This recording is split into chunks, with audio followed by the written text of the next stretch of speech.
ยตายตายอืมรถเจอกันทางวัดแคบป่าดนะอืมอืมอืมอืม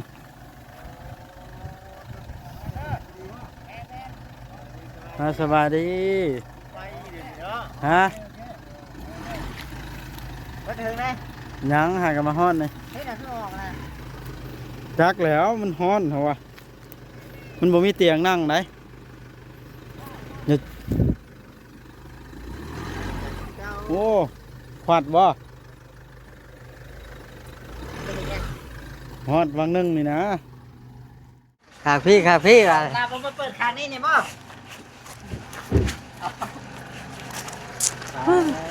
ก้มหัวทำได้ เลยซื้อได้มันต้องอย่างซี่มันต้องอย่างซี่ วิ่ง เออ เอาแล้ว บ่มอดรถอีก โอ้ย สวยดีนะพี่น้องได้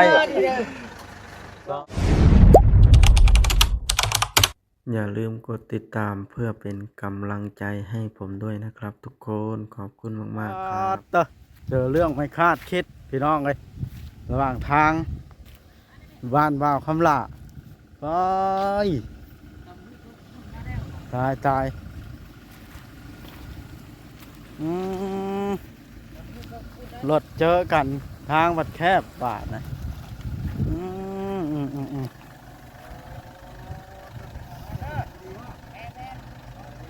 สบายดีฮะ มาถึงเลย ยังหากันมาฮ้อนเลย เฮ้ยน่ะคือออกนะ จักแล้วมันฮ้อนเหรอวะมันบ่มีเตียงนั่งไหนอย่าโอ้ขวัดบ่ฮอดวังนึงนี่นะ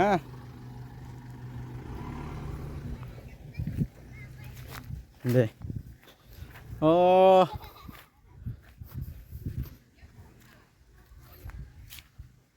แต่หัวแจ้งอีกบ่ดอกไผ่ดอกในคืนนี่ดอกเขียวอันไหนดอกเขียวนะแจ้งบ่ ดอกนี้นะ ดอกนั้นได้ใช่ แจ้งรถดอก เอาสบายดีเด้อเฮ็ดหยังกันนี่มั่างลงบ่นี่บ่มีเตียงนั่งบ่จังมั่างนะ บ่มันดัง โอ้เฮ็ดยังบ่ละเอียดเนาะอืม จิบท้องเอาไป เจ็บท้องเป็นหยังอีกแล้ว มันสิไปไว้มาซ่าเลย ฮะ ไปไว้มาซ่าต้องไปหาเปอร์เซ็นต์กดอุดเอา ไปให้ทักทายไปเปิดประตูให้เพิ่นได้ไปเปิดประตูให้ว่าแสนสภาพท่าคอยน่ะกว่าเฮ้ยย่างไว้แท้ ตูบ่บ่ล่ะเปิดประตูบ้าน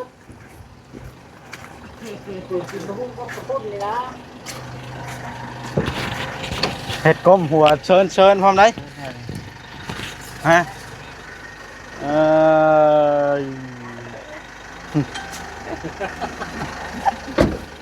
ค่ะพี่ล่ะลาผมมาเปิดคานนี่เนี่ยบ่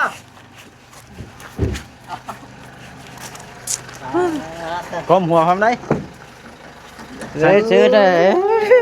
มันต้องอย่างซี่มันต้องอย่างซี่ วิ่ง เออ เอาแล้ว บ่มอดรถอีก โอ้ย สวยดีนะพี่น้องได้ บอกให้ยังมาน่ะว่าจะขึ้นไปนั่ง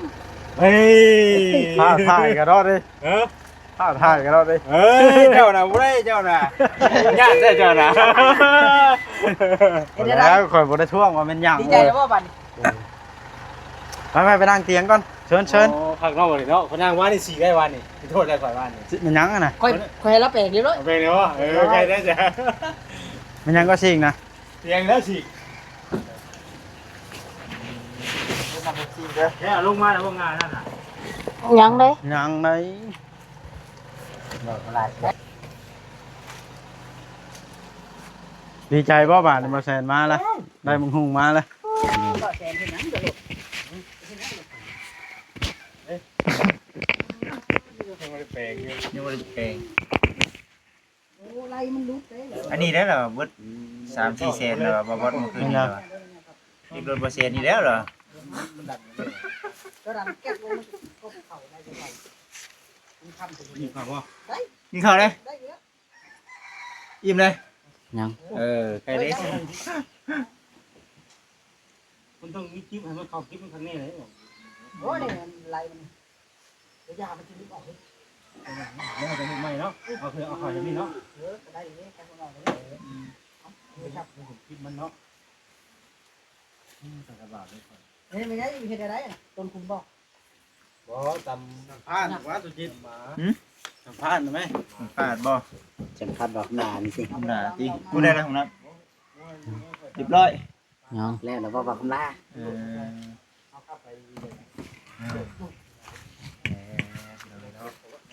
รถเจอกันกินนี่คอยตกใจเบิด โอ้ยังดีได้ที่มันอยู่หันได้ พูดกันมาเลยดิ มาสัมภาษณ์ฉันเอาลีมาสิฉันมาสัมภาษณ์นะ คุยกัน แล้วว่าคำลา บายไป2เหรียญ ว่ากันยังนั่นน่ะสอนเนาะ บาดไปบ่จิต โอ้ยอ ได้เด้ได้เด้ ยอก ขึ้นมาขึ้นมาเด่น ยังบ่เห็น ติลูกบ่เขามันพิเศษถึงบ่ เวลามันติด เอาแล้วอีก2อาทิตย์ มัน 2 นาที ได้แล้วได้สอง ได้เด้ก็ มันบ่ทันขึ้นหน้ารักมันได้เฮา อย่ามาเนาะมันได้เนาะ มันเห็นในคลิปเฉย มันยังบ่ทันได้หลายมันก็บ่โดนแท้ได้เนาะ ๆแม่นบ่ บ่ไปซั่นได้เนาะถามว่าแสนตัวน่ะเพิ่นบ่เคยถามผู้บ่เคยเนาะบ่จ้อย แม่นแล้ว แม่นบ่ว่าคำละ เอาดิเขาช่องมือยังไม่ช่องมือเตื้อ ใช้น้องแม็กน่ะ เนาะ จะล้นกี่ตุ่มอีกหรือบ่ มาพี่เลย บ่เห็นเนาะเกือบได้ว่าโอ้ย ถอดเกิบหรือว่า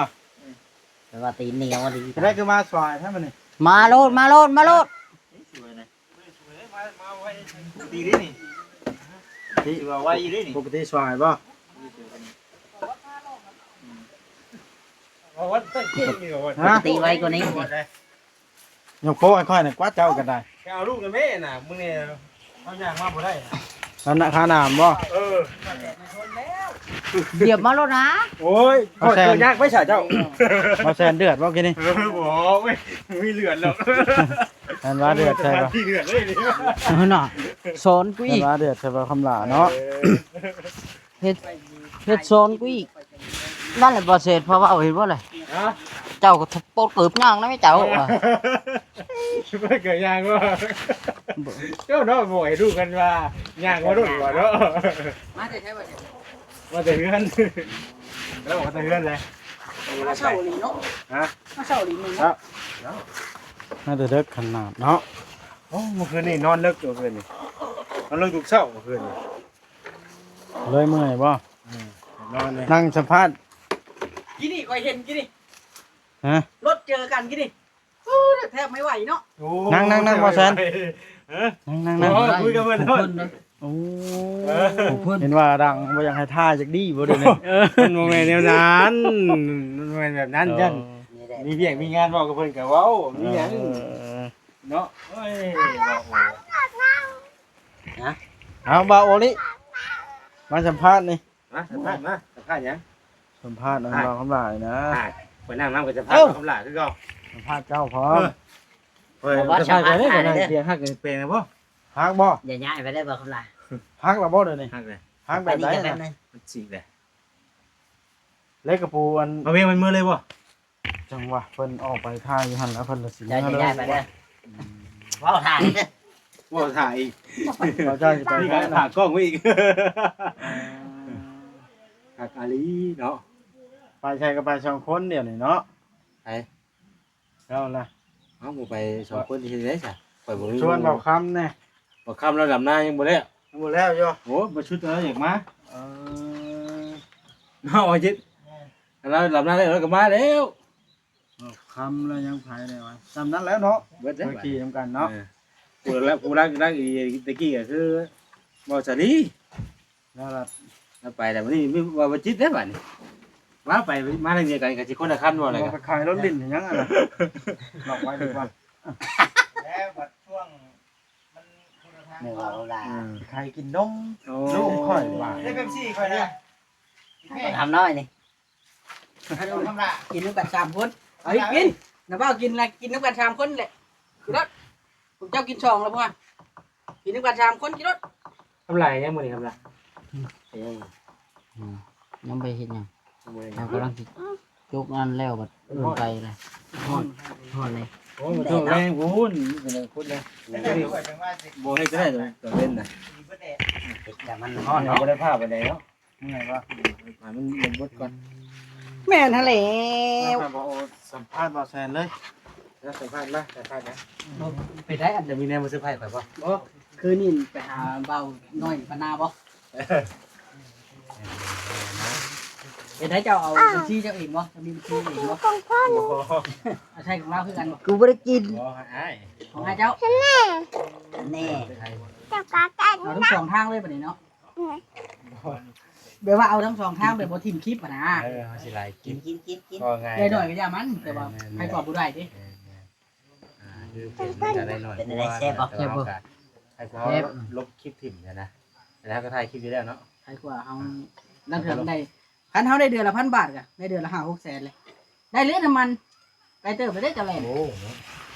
แล้วแบบลากัน เจ้าดอกเฮ็ดให้ได้มื้อละเหรียญเด้อ มือเรียนโอเคได้แต่ก็คนได้แต่4-5เส้นนะ เดี๋ยวนี้ได้กว่า ที่เลยได้หลายพวกหาเส้นนี่ดีใจไว้ง่าย เอา ได้ วัดบ่ายไปเหรียญหนึงให้เรา มื้อนี้นะ เออ เอาแล้วโอ้ชื่อในวันเรียกเพิ่นเด้อว่าวัด บอกว่าได้เหรียญหนึงเลย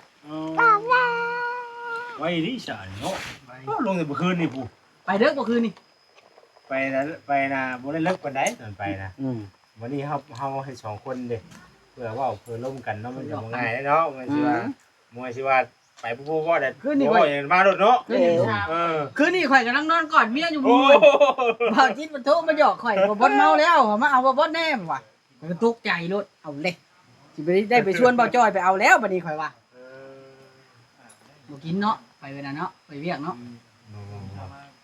โอ้ยไปให้แล้วเลย เอาสิถามบ่าวแชนไปนี้ ที่นี่จ้ะ FC น่ะเพิ่นคอมเมนต์เรื่องโพนเด้ดิ คนนี่มีคนอย่างเงี้ย หมายว่าเพิ่นว่าบางเทื่อนะยันการเฮ็ดเทื่อนใช้อยู่หั่นนะข่อยว่าโพนมันอันนั้นแล้วข่อยว่า อยากกินหลาย เป็นโพน มันห้างเลย มันเป็นโพนแบบโพนบ้านเฮามันไม่หลายเลยโพนเหมือนเป็นโพนแบบว่านะมันนวลโพนแบบว่า อาดานเนาะ เป็นโพนธรรมดาเฮาเองนะพี่น้องพอเพิ่นเคยปลูกพังมาแล้วที่นะ อืม เนาะมันนวลโพนแบบอยู่ในป่าดงลึกลับแบบโพนแบบแบบ โพน ที่รับอีกอย่างนะ โพนพวกที่เพิ่นห้างนี่แต่เก่าข่อยว่าโพนอันนั้นนะโพนพวกที่โผล่นะ มันเป็นคนละแบบนะ คนละแบบอันนี้นี่โพนกระปุกพริกอันนี้ คนตัวพริก เพ เขา ราะว่าเพิ่นเคยปลูกพังมาแล้วเพิ่นเคยบุกเบิกมาแล้วนะ ได้ก็สิเศร้าใจเรื่องตัวนะ ยังก็ต้องห้องคิดให้มันดีและพี่น้องเนาะคิดแนวดีกันเนี่ยดีต่อมา แม่น นั่นแหละ แม่นแล้ว เขากับบ่ได้ลบลู่ต่อแต่ว่าเขาว่าเดี๋ยวเขา บ่ได้ดีจะดีเนาะ แม่เขาว่าแน่มันดีอ่ะนะ โด เอา ย สมแล้วท่านจ๊ะบ่บดใช้ไม้เจ้านะ อ่านแล้ว น้ำบ่เขาลา อันหนึงนี่จ้ะ อ่านแล้ว บ่บดที่ไว้2 อัน เสาได้เป็นซื้อมาเลย แดด แหล่เป็นบ่ โดย มาตอนนี้กันเป็นชุกกันแล้วเนาะ เออ อ๋อตัวมันคอยนั่งน้ำนี่แตกบ่กันบ้องนะ ลองดูเอาลอง มุน ดู เนาะ เรายับไปด้วยนะหนึ่งมาแทนสินั่งน้ำนี่ บ่แต่น้ำมันถึงสันคนบอกเลย ซื้อมาอีกแล้วตัวนึงนะ ให้คอยชื่อเอ้า เอ้า ไปใช้บ่แตก บอกคุณสิบ่แตกบ่ มันบ่ได้แม่นั่นพี่หนาบอกห้องพี่หนา ที่มันดันพาแล้วเลยโทษได้เนาะหาเพื่อนเอา บอกห้องเด้อ 2 คนต้นหนึง เราบ่ใส่ ว่านี่ทักแล้วว่ะว่านี่ทักนั่งทัก เป็นแม่นแล้ว ถ้าอยากว่านี่ว่าเชนนั่งทักถ้าว่าผมเป็น ถือว่า มื้อนี้ก็ดีใจพี่น้องเนาะทีมงานมาครบกันแล้วเดี๋ยวจบคลิปนี้นี่เบาลี่สิกลับ บได้บัดนี้สิหาเฮ็ดปวกได้บัดนี้ เฮ็ดปลูกก็ได้ครึ่งกระตากันนี่ กินนี่เด้อ เอาดีๆยังเวียงยังเว้นอยู่ก็ได้ เราไปหาเฮ็ดปลูกบ่ เฮ็ดปวกคนเอาเบิดมาแห้งเลยไปช่วยปานนี่ไปจงไว้ให้เจ้า ดอกบาทได้ตู้ ไปหารับเก้ากันนะ บ่มี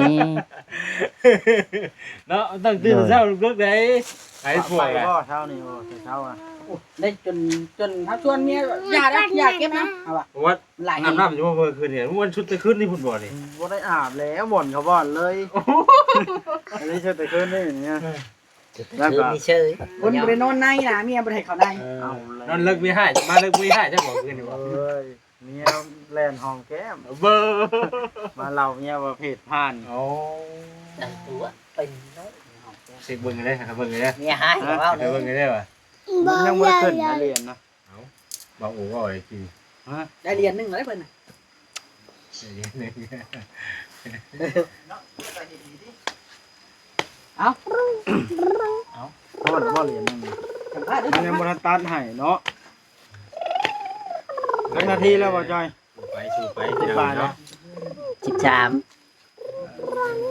เมื่อไหร่กินข้าวบ้างมื้อนี้ กินแล้ว ได้ยังกิน ปิ้งชิ้นหมู อ๋อ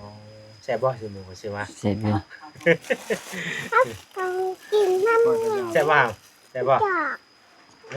เจ้าได้เป็นไข่น่ะเจ้าได้ แม่กี่ต้มนี่ได้เช้านี่ แม่กินตัวมิ แม่กี่ต้มนี่เนาะ แล้วเจ้าสิมาแล้วรู้นี่เด้อครับพอเจ้าบ่อยู่ได้ยางมาเลยตกอันใด เดี๋ยวมีน้ำเต็มบ่ให้มีแล้วเนาะซะ มันจะมาเข้าแต่เล็กไหน พอมันอยู่ลอยน้ำเฉยเนี่ยตุ้มบ่เอา คนสิตกอีกบ่มื้อนี้น้อยเนาะคือมื้อแต่เนาะ ก็คืนตกก็คืนนี่ก็ตกใช่อันจะมุงอะไปใช้ เอาออกเลยออกเลยเอาบือว่าบ่เลือกอ่ะบือว่าอ้าวนอนบ่รับบ่คืน เนาะ มันทุกข์ว่าอย่างคือดูว่ามันคือทุกข์ ปู้อยากลุก มันต้องพับเครื่องนึงเนี่ยเอาให้ตึงๆไว้มัดให้มันตึง บ่ขนาด ๆมัดส่วนนั้นส่วนนี้สี่ส่วนน่ะมันตึงอันนั้นไปเฮ็ดตำยามอยู่มันก็ จะมีออก ถูทางสี่ข้าวเดียวขาดแล้วเนาะ บอกกับหลายจะนอนบ่รับ ให้เฮ็ดนั่นน่ะ โอ้ยนี่แล้ว เจ้าบ่เฮ็ดอ่ะ ก็บอกคำลาเนาะก็บอกเวียงเนาะ เด้อ ใครเห็นน่ะบอกคำลาเบิ่ มาคำลานะเฮ็ดนี่น่ะ เบิ่งนี่ หลายคนอยู่เห็น เอาแม่นบ่ กั้งคนสิแล้วมัน หลายคนกับเจ้าพาเพิ่นเฮ็ด บ้ามาบดด้วยไฟ บอกมีไม้เนาะก็บอกอันตัดเอาไม้มามัดดี จักชีดนี่ได อย่าไปซื้อโอ้ยคักแม่หันก็ได้ ๆโอ้ได้ครับจักนี้มันยักขี่มาติดข่อยจะทางบันไดอันนี้ ไปจักน้ำเจ้าเจ้ายางเนาะ ไปเฮ็ดขี่มาติดข่อยนี่โทษลำบากนี่อันน่ะมาใช้นี่ ตัว ไปจักน้ำเจ้า บ่จ่อย ติผู้ตีนเจ้าผู้ มาใช้บ่แซน เอาไปอยู่ฮู้เนาะ ขี่ชงปานนั่นตีบอล บ่ขี่งัวเลย เป็นรึกเนาะวันบ่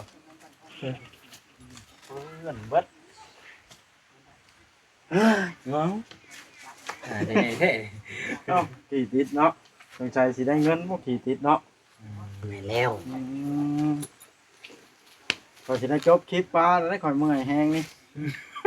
นิ้วเข้าบ่ บ่เมื่อยแฮง เวลาเข้าทำ ก็สิได้จบคือกันแล้วมันจบได้ ได้ ได้ แม่โทษบ่แซนนะเจ้าเบิ่งแม่ มาตามบ่ ระวัง เป็นได้ยังให้มาตาม แม่กลายครับ มาตามหรือตามมา มาตาม อ๋อ ด้วยเฮาตามมาเด้ มันแล่นมาเนาะเฮาก็แล่นไป ตามกันก็มา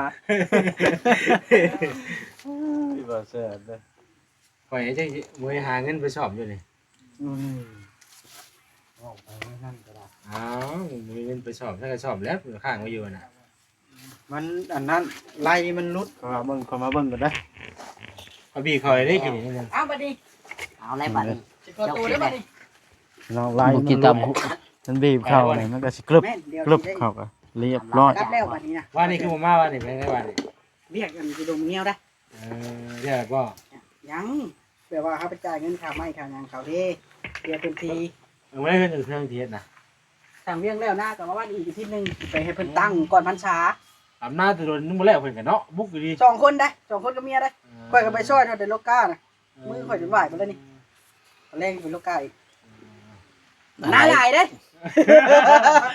บ่ว่าแล้วเนาะ ก็เลยนั่นแหละที่ ไทยเป็นบ่ครับล่ะ เป็น ไปเมื่อไทยนะ ไป เมื่อบ่แทนเมื่อ ไป วางไหนบ่บ่ดึงบนโลเล่ได้น่ะคำละดึงด้วยคำละ เอ้าพี่น้อง คำบอกด้วย ใส่กันอยู่ดีแฮงบัด แล้วมันทำบ่จอยวะ จนหน่อยเอาบ่จอย ถึงเฮาสิมีสติปานใดก็ตามกำหนดเนี่ยบางเทื่อมันพลาดก็คือ มาพลาดเด้ มาแล่นตาม ไหนเฮาก็ว่าระวังอยู่แต่ว่าเฮามาตามหมู่มาตามเฮา นี่จะว่าให้ตั้งสติตลอดเวลาสบายดี สำบายดีคลิปนี้ก็ได้สิจบคลิปซำนี้ได้ข่อยกระเมื่อยแห้งแท้ สบายดี